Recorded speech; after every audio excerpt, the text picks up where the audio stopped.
Island ஃபுல்லாகவுமே எந்தளவு மண் இருக்குமோ அதே அளவுக்கு மனுஷங்களை எரிச்ச சாம்பல் இருக்குன்னு சொன்னால் உங்களால் நம்ப முடியுதா?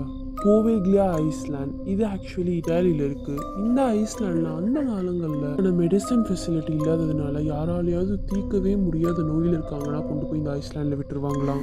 அங்கே இவங்களை விடுறதுக்கு மெடிசன் ஃபெசிலிட்டி இருக்குன்னு கிடையாது, அவங்க அங்கேயே இருந்து செத்துறட்டுங்கிறதுக்காக 1,00,000க்கும் மேற்பட்ட மக்கள் அங்கே செத்து போய் எரிஞ்சு புதைக்கப்பட்டு இந்த மாதிரி இன்னும் நிறைய சித்திரவதைகள் அனுபவிச்சிருக்காங்க. 30s பேய் பிடிச்ச ஒரு டாக்டர் அங்கே விட்டு அவர் அங்கே இருக்க ஒரு மணி கடிகாரம் பெரிய வால் டவர்ல இருந்து சூசைட் பண்ணி இறந்து அங்கே அவரோட ஆவி இன்னும் இருக்கிறதா நம்பப்படுது. அதுக்குள்ள ஒரு தடவை போயிட்டாங்கன்னாவே நார்மல் ஹியூமன்ஸ் ரொம்பவே டிஸ்டர்ப்டாகவும் ரொம்பவே டிப்ரெஸ்டாகவும் ரொம்ப ஃபீல் பண்ணியிருக்காங்க. இவங்க இந்த மாதிரிலாம் ஃபீல் பண்ணுறதுனால இட்டாலி கவர்மெண்ட் இந்த ஐலாண்டுக்கு அப்படியே சீல் வச்சிருது. So normal peoples can't visit island.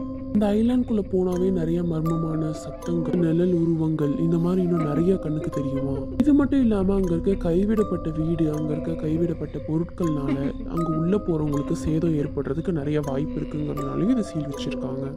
I'm Kaira and this is Kairo fam. மறக்காம நிறைய வீடியோஸ்க்கு சப்ஸ்கிரைப் பண்ணிக்கோங்க அண்ட் மறக்காமல் லைக் பண்ணிடுங்க இந்த வீடியோ பிடிச்சிருந்தா. அதான் அமானுஷ்யமான அனுபவங்கள் ஏற்பட்டிருந்துச்சுன்னா மறக்காமல் இன்ஸ்டாகிராம் டிஎம்ல சொல்லிடுங்க, மற்றவங்களும் தெரிஞ்சுப்பாங்க. அடுத்த வீடியோவில் பார்க்கலாம். அது வரைக்கும் இட்ஸ் கைரா. சேஃபாக இருங்க. பாய்.